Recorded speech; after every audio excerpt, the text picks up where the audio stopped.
চট্টগ্রাম বন্দরে আলোচিত new mooring container terminal NCT নিজেরাই পরিচালনার উদ্যোগ নিয়েছে কর্তৃপক্ষ। এজন্য প্রয়োজনীয় অর্থ অনুমোদনের জন্য ব্যবস্থা নিতে মন্ত্রণালয়ে চিঠি দিয়েছে সংস্থাটি। তবে দীর্ঘ সময় পর টার্মিনাল পরিচালনায় বন্দর কতটা সক্ষমতার পরিচয় দিতে পারে সেটি নিয়ে চলছে নানামুখী আলোচনা।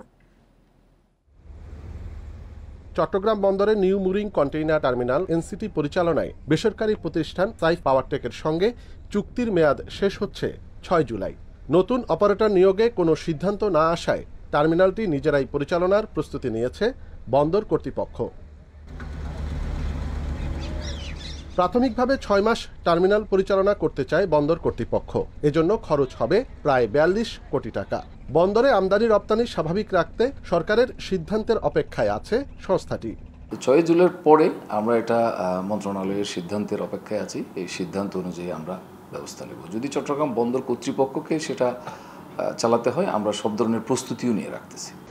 950 মিটার দীর্ঘ এনসিটি টার্মিনালে রয়েছে 5টি জেটি। গত বছর মোট কন্টেইনারের 44% হ্যান্ডলিং হয়েছে এই টার্মিনালে।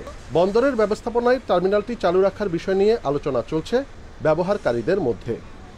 এনসিটি চট্টগ্রাম পোর্ট আমাদের সম্পদ। এনসিটি বিদেশি কোম্পানিকে কেন দিবে? এবং এনসিটি পরিচালনা করার সক্ষমতা চট্টগ্রাম বন্দর কর্তৃপক্ষ রাখে।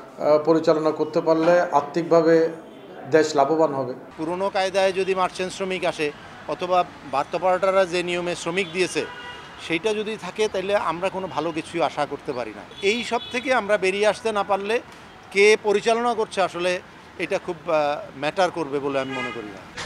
2 দশক আগে 700 কোটি টাকা ব্যয়ে এই টার্মিনালটি নির্মাণ করা হয়, যেখানে বন্দরের নিজস্ব অর্থায়নে প্রায় 3,500 কোটি টাকার যন্ত্রপাতি সংযুক্ত করা হয়েছে। অনুপম শীল, ইন্ডিপেন্ডেন্ট নিউজ, চট্টগ্রাম।